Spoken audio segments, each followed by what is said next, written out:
Hey everybody, it's your briefing attorney, Jeremy Rosenthal. I wanted to share this video with you, which was an interview I did with Fox 7 in Austin about a tragic shooting in the community of Buda, Texas, a town that's just south of Austin. It allows us the opportunity, tragic as it may be, to talk about the law of self-defense in Texas. Stick around to the end and we'll break down the law of self-defense even more.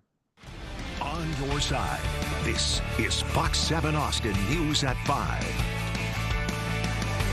Tonight at 5, the Hays County District Attorney's Office will not charge a man in the shooting death of a Buda teenager.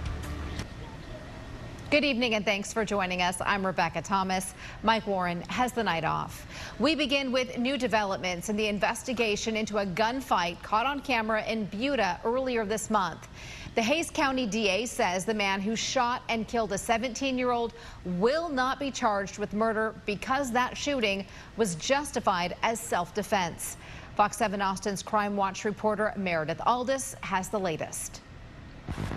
Video evidence helped clear a man who was facing serious time behind bars. A picture's worth 1,000 words, especially in a courtroom. On August 5th at a little after 5 in the evening, investigators say two groups of males met in a drainage area in the Shadow Creek neighborhood in Buda to fight. A juvenile is seen on video fighting a 21-year-old. Then 17-year-old Eric Marin, who's related to the juvenile, pulls out a gun and starts shooting.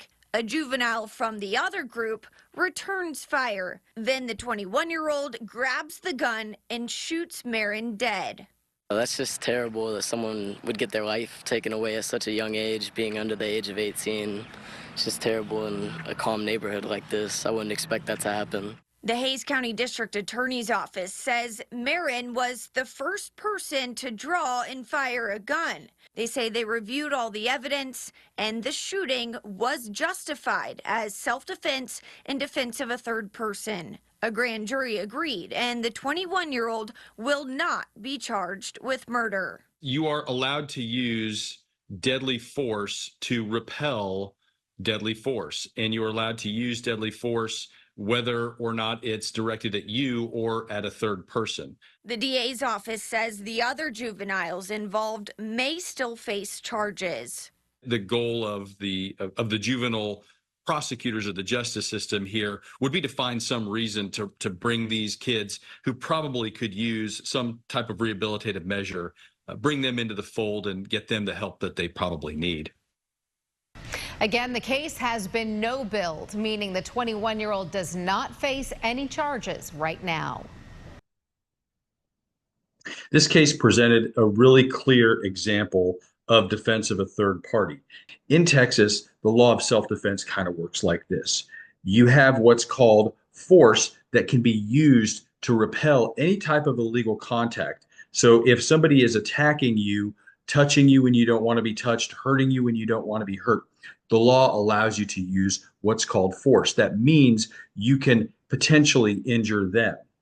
But self-defense has to be proportional. So to use what's called deadly force, that means you have to be being attacked with some kind of deadly force. So in other words, you can use or exhibit a deadly weapon if somebody is placing you in imminent fear of bodily injury or death.